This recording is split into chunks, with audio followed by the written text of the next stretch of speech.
今天我要做一个超高颜值的年夜饭凉拌菜——鸿运当头樱桃萝卜。大家好，我是娇妈。这道凉拌菜呢，特别适合大鱼大肉后品尝，口感非常清脆，酸甜解腻。做法也特别简单，我们一起看看吧。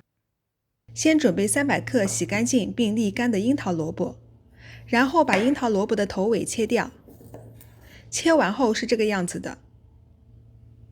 接着把每一个樱桃萝卜切成镰刀片，底部不切断，可以在樱桃萝卜一侧放一根筷子，这样就可以避免底部被刀切断了。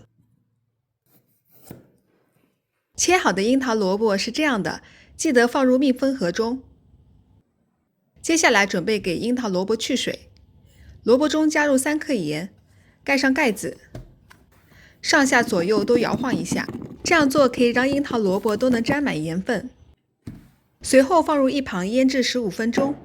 接着来处理半个橙子皮，橙子皮提前洗干净，然后切成细丝。放橙子皮好处多多，橙子皮可以更好的去除萝卜味，成品还会有一股橙子的清香，增加这道菜的风味。15分钟后，我们拿出腌制好的樱桃萝卜。在盐分的作用下，樱桃萝卜中的多余水分已经吸出来了。我们把水都倒掉，接着再加入一点清水，差不多可以覆盖住萝卜就可以了。清水主要是可以清洗掉萝卜中多余的盐分。清洗一下后，把萝卜沥水装入小碗里面，接着再倒一点可以覆盖樱桃萝卜的清水。腌制后的萝卜一共在清水里面清洗2遍。第2次清洗一下后，需要把萝卜的水分用力攥干。为了防止萝卜互相挤压变形，一次只攥干1个樱桃萝卜。攥得不够干会使后面腌制的时候萝卜掉色。开始进入最后一步，腌制樱桃萝卜。萝卜中放入提前切好的橙子皮，然后倒入70克白糖，白糖也可以换成蜂蜜，减脂期的朋友可以换成代糖。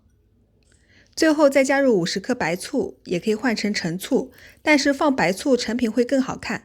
用勺子再简单的搅拌一下。准备一个密封罐或者保鲜盒，将调味好的樱桃萝卜都放进去。大家如果喜欢这道菜，记得点赞加订阅我的频道哦。把调味汁也一并倒入密封罐中，盖上盖子，上下左右都摇晃一下，萝卜都能沾满调味汁。最后放入冰箱里面冷藏2小时后再食用。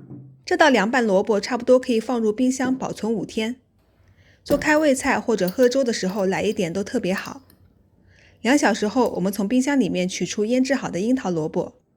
这道菜的口味和色泽都非常的棒，它红色的样子寓意也特别好，非常适合作为年夜饭的第1道冷菜，寓意新的一年红红火火。